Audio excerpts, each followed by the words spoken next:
All right, we are back here. Opening day coming up for baseball here. We got a very exciting season on the line. Yankees come off a World Series run. The Mets made a big free agent pickup. I'm sure most of the world may not have heard of, but join me today to break down what's going on at the locals here to get ready for this very exciting baseball season. Great friend of the podcast, contributes to SNY in various formats. Anthony McCarron is here with us. Anthony, how are you? I'm doing great, Mike. How are you? Doing good. I gotta say, the conversation I feel like has evolved light years when we talked last year around this time in terms of like, especially on the Met front where things have gone. Yeah, I mean, I think they're in a pretty good place. Look, obviously they signed Juan Soto, and that's a huge piece of news and like a huge little nugget in the Yankee Met rivalry, which is delightful. It adds some caffeine to that whole thing, which is always welcome. And they've got, look, the Mets are really good. I thought re-signing Pete Alonso was a big deal for them to really solidify their lineup. I think they're going to score a lot of runs, and that'll be great. Their pitching is maybe another story. The rotation, I actually kind of believe in their bullpen a little bit, but I think they're going to have a really good year, and I think they're going to have a really exciting year. It's going to be fascinating to see what happens in that sort of brawny NL East. Yeah. I know you said you totally off the air. I'm bringing it on there. You said you were at Fort St. Lucie a few weeks like recently to check out what's going on in Mets game. What were your big takeaways from what you saw down there?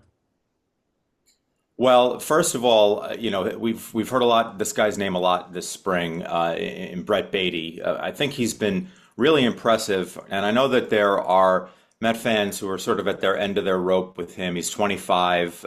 He's had some opportunities in the majors, and it hasn't clicked to where he's been able to solidify himself as a big league player. And now he's got this chance with Jeff McNeil injured to possibly be the second baseman to start out with at least against right-handed pitching, and to stay on the team as a utility guy. And look, I was surprised at how good and comfortable he looked at second base when I was down there, turning double plays, making plays, reading and reacting in the proper way, which is something, third base is kind of like angles and throwing the ball across the diamond. Second base, there's so much more going on pre-pitch, so many more responsibilities, different cuts and relays, all that sort of thing. And Beatty clearly had been doing some good work there because he looked more the part than I ever thought he would. And plus, I mean, I just want to check my stat list here. I mean, he's absolutely raking down there too. 1100 OPS going into the final game of spring training, 347. I think he's 10 extra base hits are tied for the most in spring training.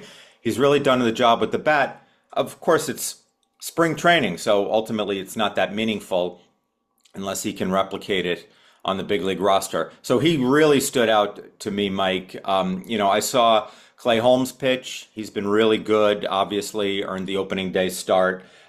Griffin Canning was really good too. And in case you were wondering whether Juan Soto was wilting under the pressure of that mammoth contract that Steve Cohen gave him, yeah, he's got 1,000 OPS plus also, and 1,000 plus OPS and like 4 home runs, looking like his old dangerous self. Yeah. Go right to Soto because obviously that's the big thing and everything to talk about here is like I said that's got on the Sports Illustrated baseball preview cover because of Juan Soto. Like he's the first like biggest name ever to pick the Mets in general, let alone pick them over the Yankees. Is Oh yeah, yeah. we've never seen our lifetimes here, and like he's gonna be here for like the next 15 years. And or something strange where he opts out of the contract and they don't pick it up. But like, what do you think like Juan Soto means for this franchise in particular here? Because like they had one superstar in Francisco Lindor, they never really had a top three player hitter in baseball on this roster like they do in Soto. Yeah, I mean, historically, as you were alluding to, like you would never have thought that this is the biggest free agent signing ever. Maybe it won't be as impactful as a Reggie Jackson back in the early days of free agency and all that sort of stuff. But this is by far the biggest contract ever. They took him away from the Yankees for whatever you want to read into that. And he is really a generational hitter. He gets compared, at age 26, Ted Williams did this, Juan Soto's right there. So the skill level is crazy. So in addition to being a guy who's, 950, 1,000 OPS, 30 to 40 homers, incredible at bats. I think he's going to have a ripple effect down the lineup because of the way he handles his craft, the way he takes at bats. Look, the Mets got a lot of value out of JD Martinez last year, not just because, he had a few clutch hits, professional hitter, blah, blah, blah, but also because he was an example to the Met younger hitters, the way he approached going to the plate, taking on pitching, swing decisions, all that sort of stuff. Juan Soto is another artist in that regard, and he's also he's in the prime of his career, so they're going to see results off the board with this guy as well. So I wonder if he has this sort of, cumulative effect on the rest of their lineup, and they really go bonkers scoring this year. Yeah, very excited to see what he does to that lineup. I think we one of the best in the league here. I think the other fascinating thing coming out of camp is Clay Holmes, because I know there was like jokes on Twitter from some Yankee fans. Oh, like Clay Holmes now the Mets #3 starter because when they had all the injuries to Montas and Manaea, and now he's the opening day star. He's looked like a revelation. He's being shifted into the starting role here. And I think it's gonna be fascinating watching how Clay Holmes does as a starter because I know that like this is a new trend that seems to be going around baseball. Seth Lugo last year with the Royals was a good example of this. Now the Mets seem to think that they have their own version with Clay Holmes, that they found a gem who could become a starter on a good contract. Yeah, Mike, he really earned the opening day start. I mean, I think it was, far and away, he was the guy who they should have picked, and they did pick him. He earned it.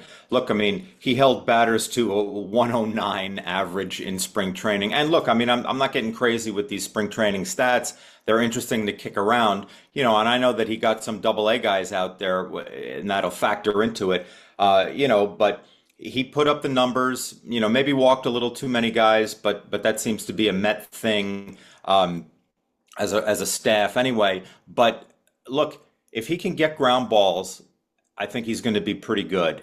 And over the course of this season, that was his calling card as a reliever. He's not one of those blow away guys who is striking everybody out. He'll get you to hit the ball on the ground, and he'll get some double plays. They got a shortstop who's who is well equipped to vacuum up any ground ball that's hit to that side of the ball of the ball field. So, he's got some potential for excellence here. The one thing that I would say is, and if you're a Met fan and you're already celebrating Clay Holmes' ace, like pump the brakes a little bit because I'm not sure what the workload is going to look like. And are you going to be satisfied as a fan if your opening day starter delivers 125 innings?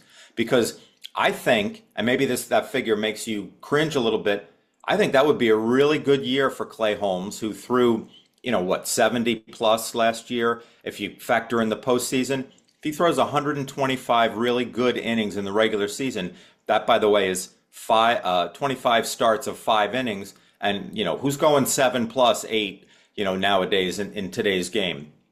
That would be pretty good. And especially if he can then do it when the Mets make the postseason. Yeah, that's true. It's the here and like the impact obviously be lessened when they get some of their guys back from injury. And like the Mets had their little run of injuries in the middle of camp where they had obviously the two pitchers go out back to back, and they had like a week off, and they had Alvarez break the bone in his hand, then McNeil with the oblique here.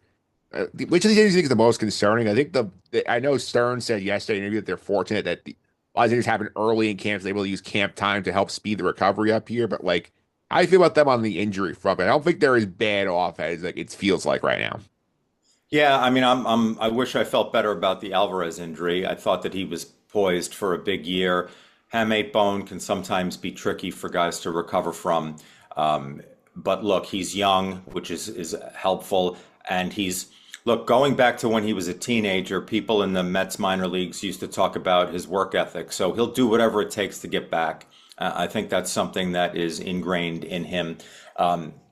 But look, I mean, this was going to be a big year for him. I mean, his power numbers were a little disappointing last year based on what he had produced in his first full season. So you were sort of excited about the potential of him, jacking some home runs and continuing to provide excellent defense and guiding the pitching staff, which is something that he clearly takes a lot of pride in.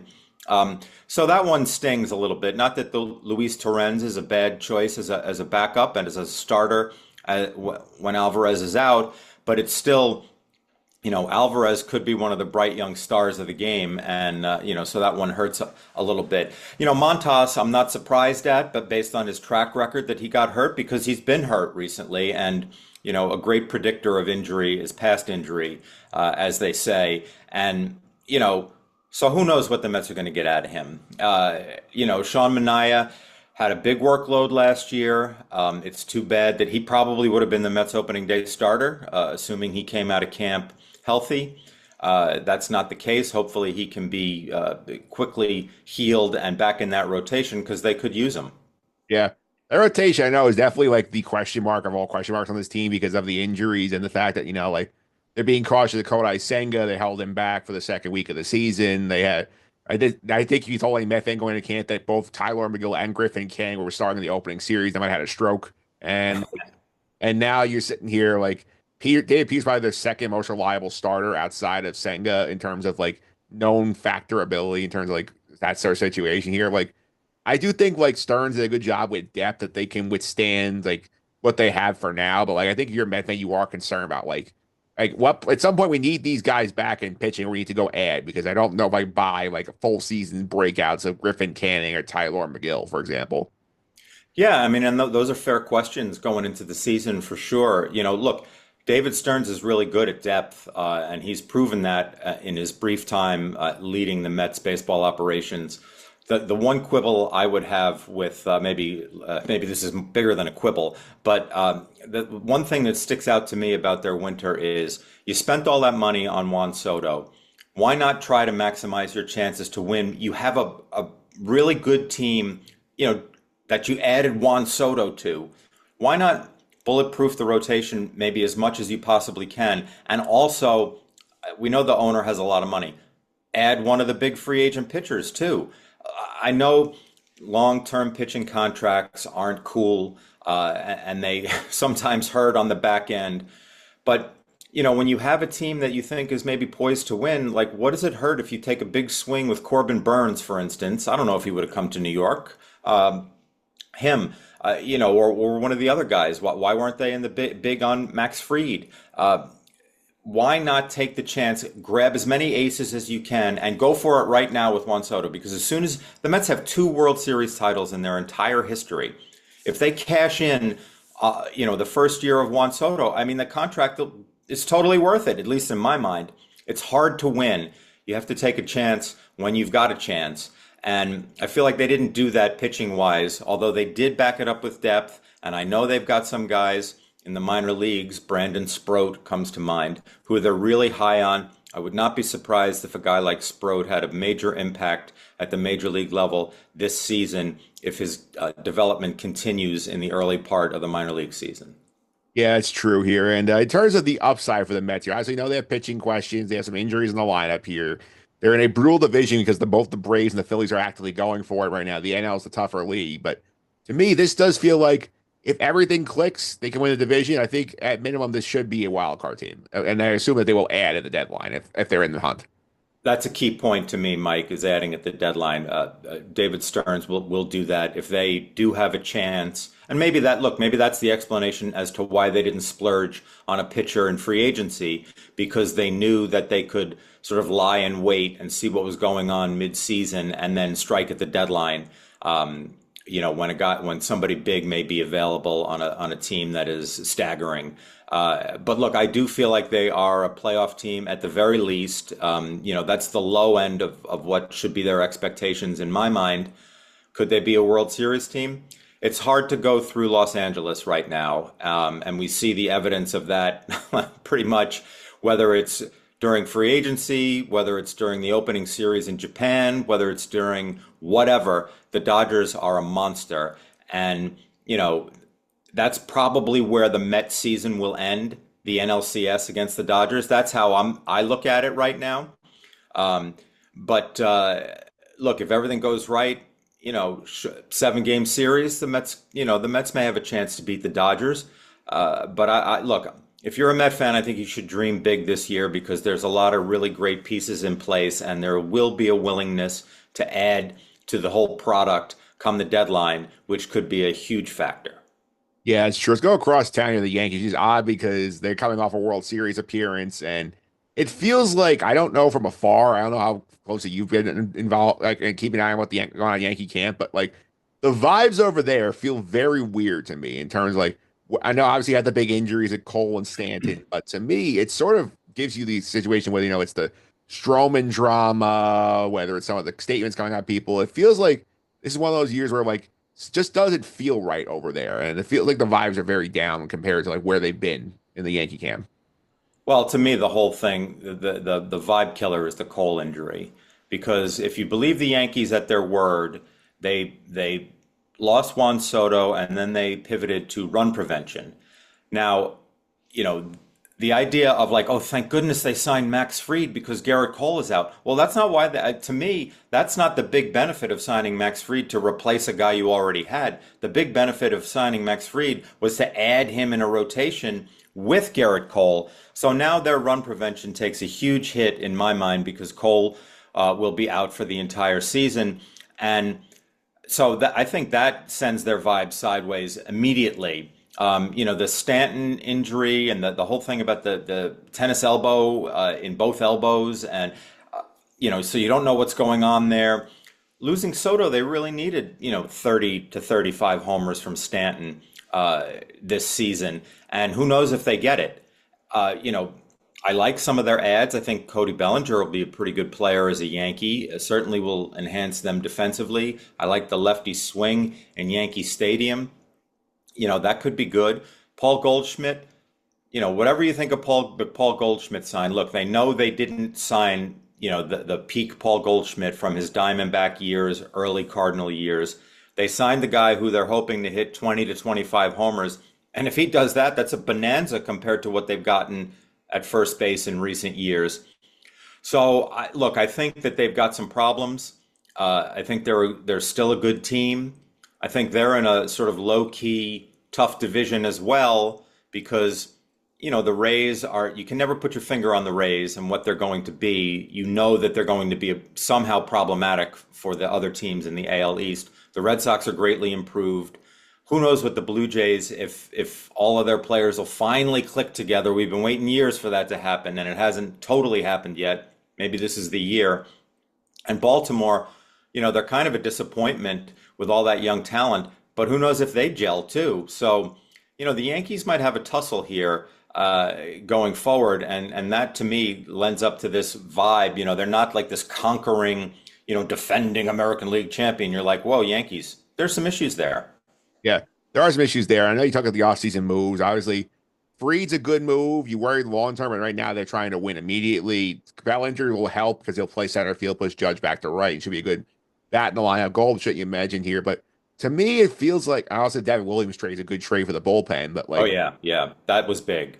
yeah, the thing that I feel like with the Yankees, I feel like that them lately. They always need to stop like one move short of like doing what they need to do to win. And I That's a think great way to put it. yeah, and I think the way I view it is like third base is the biggest black hole out there. I feel like there should have been a perfect fit there for Alex Bregman to come in here. And you're losing Juan, so you need to replace offense. Bregman brings swagger. You're experienced winning with the Astros. He's a good right-handed like line drive bat. And I know for the contract the Red Sox gave him, I feel like there's no reason the Yankees should not have been in on that.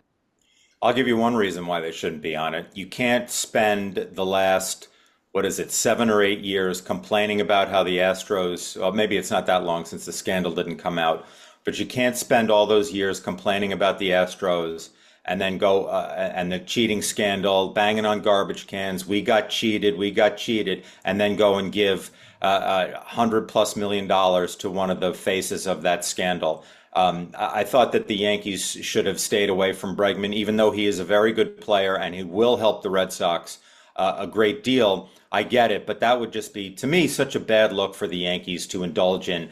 But I agree with you that they seem to have punted on third base, which is weird to me because it's a clear, glaring error. And that's, no shade on Cabrera, who looks to be the opening day starter there at third for them. I like him as a utility guy / hype man as opposed to an everyday player. I thought they should have found a way to fix that, and they didn't. And, I agree with your excellent characterization of they always seem to stop one move short. That was the move. I guess they wanted DJ LeMahieu to be healthy so that they could play him there because they owe him the money, the contract, all that stuff. He hasn't been healthy lately. You had to figure at some point that there was health risks there as well, and now they're in the position they're in. I know they don't want to give Nolan Arenado the money. They don't want to pay him, have him for 3 more years. If it were a 1 year deal, I think he'd probably be on the roster already. But that's where we're at, and we'll see, what it does for them. But I don't like the coverage there. I think the thing they wanted to do, I think they got hurt also by the Soto thing dragging out. I feel like they wanted Willie Adames to sort of be that guy for that spot. And then while they're waiting for Soto to make a decision, Willie Adames signs the Giants. I think they never really had a good backup plan after that. Yeah, and I mean look, it's tough to ask them to sign a guy to, another aircraft carrier contract in Willie Adames. So I don't know if he would have been he would have been an answer, but I don't know if they have an appetite to add free agency that way to cover it. There's got to be somebody out there that they can, some guy who's undervalued who they could take a shot on, and maybe they still will before opening day. Who knows? But yeah, they could have done more there. Yeah, I was thinking just some terms of guys who also got moved. I mean, like Texas got like Jake Berg from the Marlins for nothing. Like that would have been another guy they could have gone to, and they didn't even pursue that avenue. Yeah, I mean, look, we'll see. Maybe they're right. Maybe I thought that Oswald Peraza should get more of a shot. Of course, he didn't produce in spring training at a time when he needed to produce, and so I don't know if he's got a real shot there. But they've basically held on to him, and I think this is something they've done with their prospects over the years recently. In some cases, anyway, they've held on to them until they've proven that they're not. And they're not really a commodity anymore, and then they're sort of left with like, what do we do now? And we've got nothing out of this guy. I hope he hasn't gone there. Development is not a straight line for every single player, so you never know when it's going to click. The Mets may be seeing it with Brett Baty right now. The Yankees, if Peraza could emerge, that would be a huge thing. He just hasn't done it so far. Yeah, that's for sure here. And obviously, I think the big area what do you think is the biggest area of concern for them right now? Is it third base? Is it the back of the rotation where they have the injuries and now Carlos Carrasco makes a team out of camp, and they have Will Warren holding a rotation spot down here? Like, where do you feel like the biggest issue with the Yankee is right now? Well, I mean, kudos to Carrasco and Will Warren for seizing opportunities. They both pitched well in spring training, and when roles opened up with Luis Gil going down and obviously Garrett Cole out for the season. That's how you got to take advantage of those chances. Will Warren, to me, is a really good prospect, even after he was getting just battered by opponents last year in his brief taste of the majors. I was talking to scouts about him who raved about his stuff and said, like, at some point it's going to happen. He's going to be really good. The stuff is there. So, maybe he was pitching great until I guess the end of spring. When his numbers tilted up a little bit, but maybe there's something there for the Yankees. So I'm kind of interested to see what happens there. Third base is my main concern for them, and the other concern that I have is, look, they have a lot of aging players, and it's already two of them are out in Cole and Stanton. I think Goldschmidt is 37, Judge is 33. What if they all go south at the same time? Yeah. Yeah. Yeah, that's a concern. I think to me, like I have friends who have said this off the air in a chat. I think it's an interesting point here. It's like obviously Aaron Judge will take them as far as he can, but what we saw in 2023, like if Aaron Judge misses extended time, like that lineup feels like a 75 win lineup.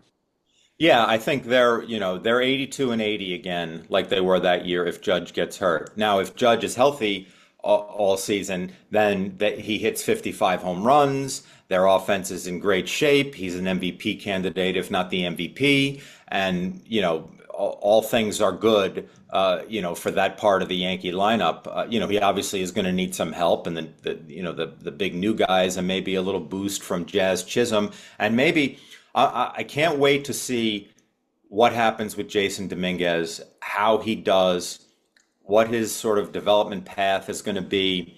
He could have a huge impact on this lineup. Massive power. Injuries have held him back. Last year, I thought he should have gotten more of an opportunity, but the Yankees were so worried about his poor defense in the outfield that they chose to play Alex Verdugo over him when Verdugo was basically an automatic out. But Verdugo could play the position in left field, and they didn't believe Dominguez could. Has that changed? We'll see. But maybe the sort of comfort of everybody seems to assume that he's got the role, and maybe he can have a huge impact and be like a major offensive contributor for them. Yeah, I think the last thing with them is interesting is that like obviously the American League is the weaker league by far. So like if like, Judge stays healthy, he figures the playoff team. But you mentioned before, the Red Sox loaded up, the Orioles have all that talent, maybe it comes together. Tampa, who knows, they pull some magic out of their hat again and like Always. end up winning like another 86 games and sneaking into the playoffs here. Like, do you think the Yankees have enough to win the division right now? I mean, I think it's possible. The hot pick right now, everybody loves the Red Sox, and the Red Sox also have sort of ready-made reinforcements because they have such high-end talent. Basically major league ready in their system. That they could be infusing into the team, which would be, could be a huge boost to them. They added Garrett Crochet, who could be a big time ace for them. I think they're scary. Bregman, as you mentioned, he's a very good player, and he will. I mean, he'll hit in that ballpark too. He'll be banging the ball off the green monster all season. So they're tough. Look, I think the Yankees are going to finish third. I think they're going to make the playoffs. But I think that their path to a return trip to the World Series, if it's something that can happen, is as a wild card team. Yeah, that'd be a scary route too. You're probably going through some combination of like Baltimore and Boston to get through the American League. Yeah, absolutely. And you're right, that is a treacherous path. But look, it's not going to be easy, even though, look, the American League is clearly the weaker league, I think. But I do, there are plenty of pitfalls there for a team like the Yankees. Absolutely, Anthony. Thanks for all the time. Really appreciate it. People want to follow you on social media. Keep out some of your baseball coverage for SNY. How can they do that? I'm on X at Anthony McCarron. That's probably the best place. Sounds good, Anthony. Thanks for all the time. Really appreciate it. Hope we have a good season for both these teams. Yeah, absolutely. At least it'll be interesting, Mike.